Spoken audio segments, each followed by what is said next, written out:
નમસ્કાર વિદ્યાર્થી મિત્રો, સારથી સપોર્ટના ઓનલાઈન પ્લેટફોર્મ ઉપર આપ તમામ મિત્રોનું હાર્દિક સ્વાગત છે।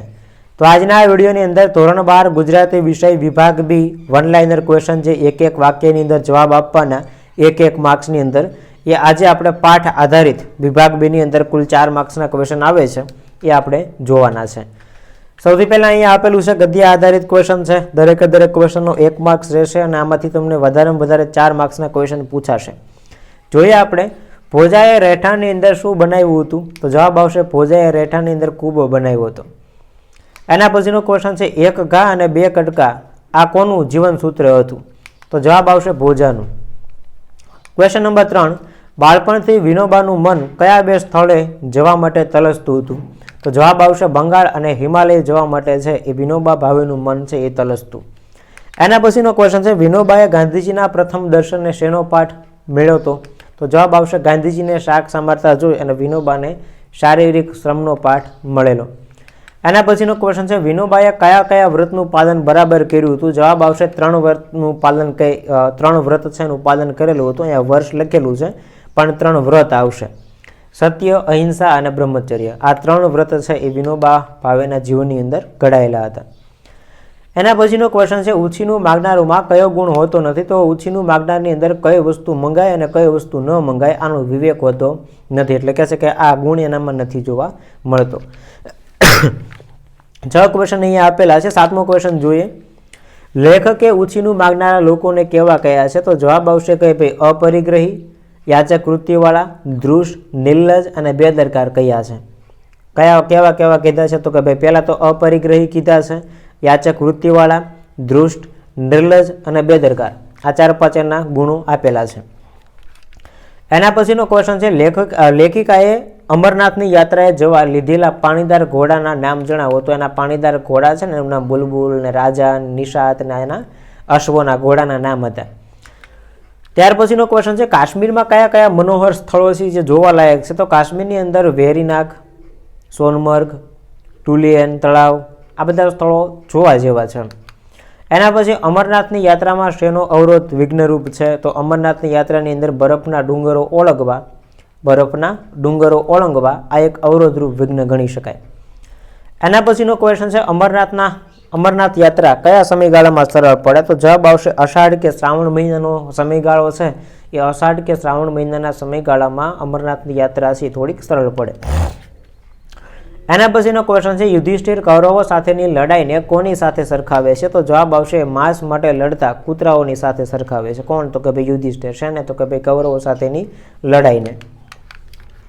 એના પછીનો 13મો ક્વેશ્ચન છે વનની વિટંબણાઓ શેના કરતાં સારી, તો કે ભાઈ વનની વિટંબણાઓ છે એ ભીષણ હત્યાકાંડ પછીની સમૃદ્ધિ કરતાં સારી હતી, આવું યુધિષ્ઠિર કહે છે કે ભાઈ એની કરતાં તો હું વનમાં હતો ને બરોબર હતું, આટલો બધો નરસંહાર કર્યા પછી, આટલી બધા લોકોને હત્યા કર્યા પછી મને જે સમૃદ્ધિ પ્રાપ્ત થઈ છે એ સમૃદ્ધિ કરતાં તો હું જંગલમાં હતો એ સારું હતું, એટલા માટે કહે છે કે ભાઈ વનની વિટંબણાઓ છે એ ભીષણ હત્યાકાંડ કરતાં સારી હતી। એના પછીનો ક્વેશ્ચન છે લેખકે પ્રભાશંકરના કયા કયા લક્ષણો દર્શાવ્યા છે, તો જવાબ આવશે કે ભાઈ પહેલી વસ્તુ સૌજન્ય, નિસ્પૃહતા, નિરભિમાનિતા, પછી પરહિત પરાયણતા આ બધા લક્ષણો દર્શાવેલા છે પ્રભાશંકરના। એના પછીનો ક્વેશ્ચન છે શ્રી પ્રભાશંકરે તૈયાર કરાવેલા ગાંધીજીનું તૈલચિત્ર ક્યારે અને કોના હસ્તે ખુલ્લું મૂકવામાં આવેલું, તો યાદ રાખવાનું કે ભાઈ પુત્ર અનંતરાયે એ તૈલચિત્ર વડી ધારાસભ્યમાં ડૉક્ટર રાજેન્દ્ર પ્રસાદના હસ્તે છે એ ખુલ્લું મૂકેલું। એના પછીનો ક્વેશ્ચન છે સરકારે મણિભાઈને શા કારણે છોડી મૂક્યા, તો સ્વાભાવિક વસ્તુ છે કે ભાઈ ખાવાનું બંધ કરી દીધું હતું એટલે શરીર નબળું પડી ગયું હતું અને જો વધારે સમય માટે રાખશે તો એની ઠાંઠડી જ બહાર નીકળશે, આવો ડર હતો એટલા માટે સરકારે છે એ મણિભાઈને છોડી મૂક્યા।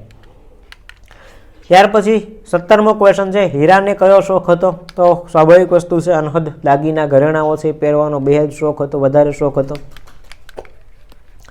એના પછી 18મો ક્વેશ્ચન છે કવિ કોને સંબોધી અને આ કાવ્ય રચ્યું છે, તો કવિ પોતાની પ્રથમ પત્નીને સંબોધી અને આ કાવ્ય રચે છે।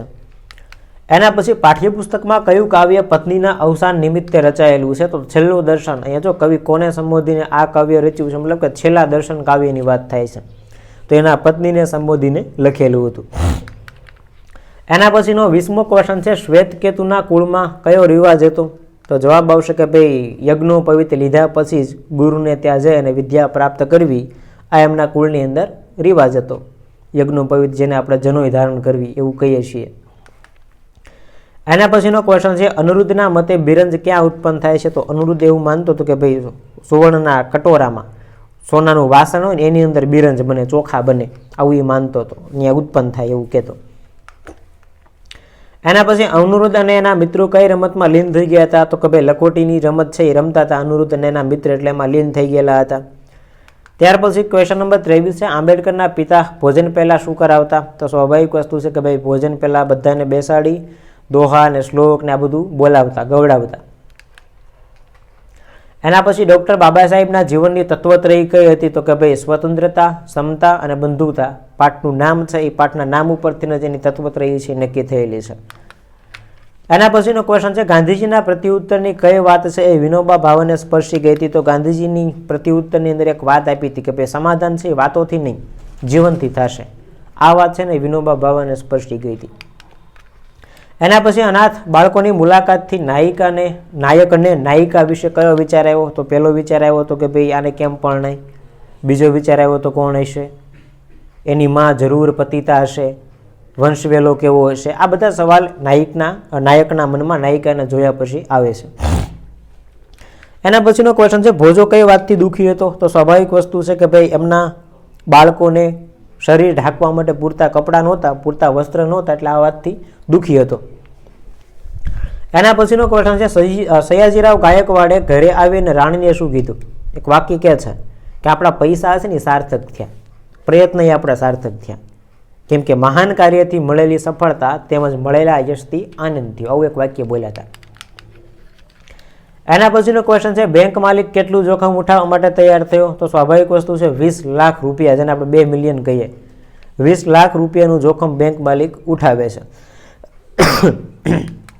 એના પછી પ્રભાશંકરે પોતાનું રાજીનામું શા માટે આપ્યું? બહુ સરળ ક્વેશ્ચન છે. જવાબ છે કે ભાઈ ભાવસિંહજી એક વરિષ્ઠ અમલદારનું રાજીનામું લઈ અને પત્ર ઉપર સેક્રેટરી પ્રભાશંકરની મંજૂરીનો હુકમ લખાવતા, પણ એ વખતે પ્રભાશંકરે પોતે રાજીનામું આપેલું.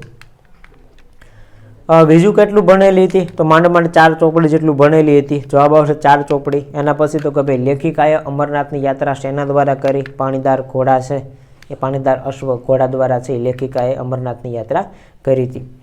પ્રભાશંકરે ગોળમેજી પરિષદ વિશે શું સમજતા હતા? તો પ્રભાશંકર છે ગોળમેજી પરિષદ નિષ્ફળ જવાની છે, પણ ભારતને થોડા વર્ષોમાં સ્વતંત્રતા મળશે આવું એ સમજતા કે ભાઈ પરિષદ નિષ્ફળ જશે પણ દેશ આઝાદ તો થવાનો છે, આવું માનતા.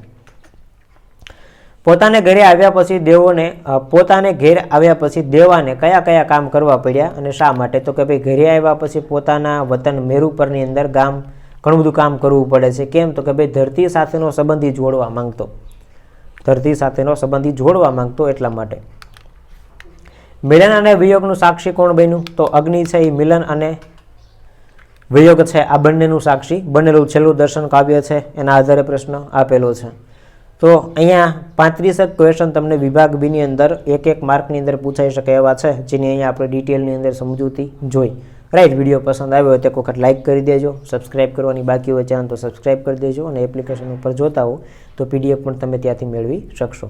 મળીએ છીએ નવા વિડીયો સાથે. જય હિન્દ, જય ભારત.